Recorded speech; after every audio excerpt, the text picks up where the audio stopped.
I'm Rachel from Rachel's, guest tutor at Pretty Witty Cakes, and in today's little tutorial I'm going to show you a really neat, very simple effect if you had a blank tier on your cake. So say you've got a 4-tier cake and you've got some lovely fresh flowers or sugar flowers at the top, but your client just wants a blank cake. Sometimes if it's just plain white fondant with a little ribbon around the bottom, it can just look a little flat.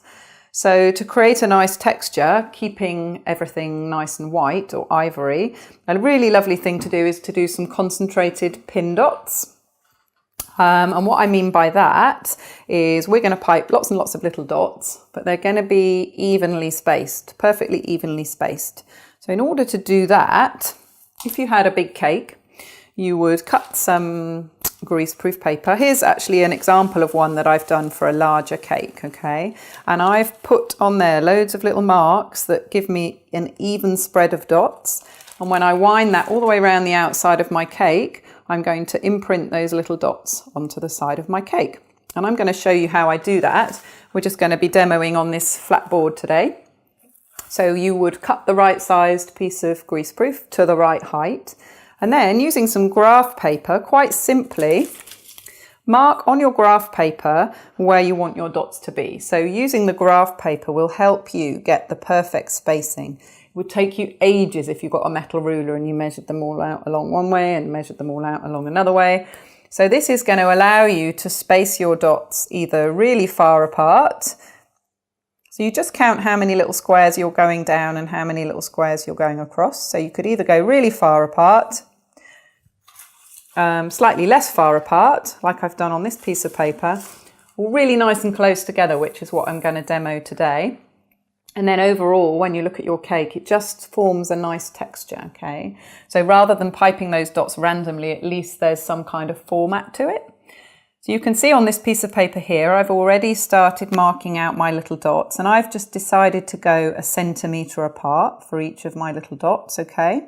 So as I work up the page, I can count how many little squares apart I need to go in order to draw my dot. And I would continue, and it's quite a laborious task to, maybe you're going around the outside of a 10-inch round cake, so you'd have quite a lot of dots to draw.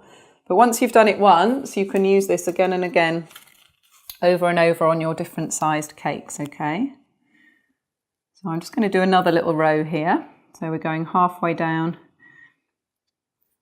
and keeping it 1 centimetre apart. So go all the way to the bottom. So you will draw out as many dots as you would like. I used to use this graph paper at school a lot.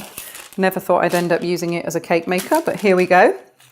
And then lay over the top your piece of tracing paper, and then quite simply, you're just going to draw over the top. So we're going to crack on and do that. Okay, so I've done a little section there to show you. Then, quite simply, get your paper, you can flip it over, so you'll be wrapping it round the side of your cake, and you could pin it in place to hold it in position. I'm just doing my demo onto a little board here. Actually, we'll come down into the middle. So my pins aren't going to go in too far, but they will just hold it a little into position. And the key thing that we've done here is we've flipped over our piece of paper, okay? So that the bit where we marked on the pencil is on the underside. And there's a couple of little things you can do to your main cake. You can either then use a pin tool to just gently push down into the centres of each of those little marks that you've made.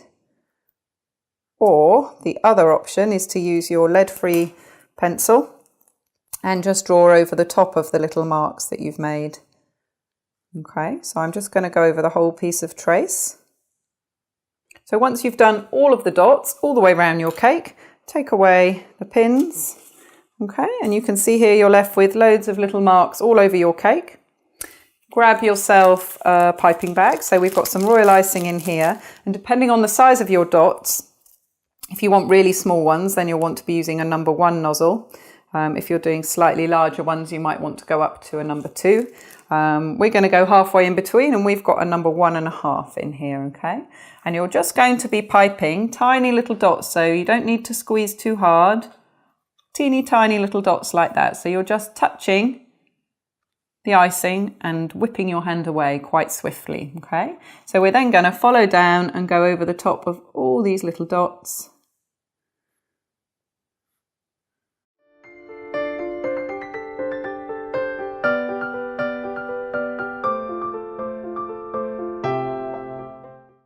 So we've come to the end of the line of all those dots there. So you can see you've got a really nice surface texture on your cake. So en masse, these little dots, if your client wants a nice simple cake, is just going to create that really beautiful textured effect without too much fuss.